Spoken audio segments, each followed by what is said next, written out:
केंद्रीय मंत्री शिवराजसिंह चौहान आणि मुख्यमंत्री देवेंद्र फडणवीस यांच्या हस्ते साहित्यरत्न लोकशाहीर अण्णाभाऊ साठे यांच्या पूर्णाकृती पुतळ्याचे अनावरण झाले।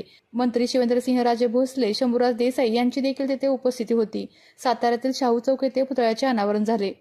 आवर्जून कार्यस्थळी घेतली जात आहेत आणि या विशेष प्रसंगी उपस्थित असलेले सर्वच अतिथी मान्यवर यांच्या समवेत सन्माननीय खासदार श्रीमंत छत्रपती उदयनराजे भोसले महाराज साहेब, नामदार श्रीमंत छत्रपती शिवेंद्रसिंहराजे भोसले, पालकमंत्री सन्माननीय शंभूराज देसाई साहेब, याशिवाय इतर मान्यवर पुष्पहार पुष्पवृष्टी करून या आदरणीय व्यक्तिमत्वाला अभिवादन आदरांजली व्यक्त करतात।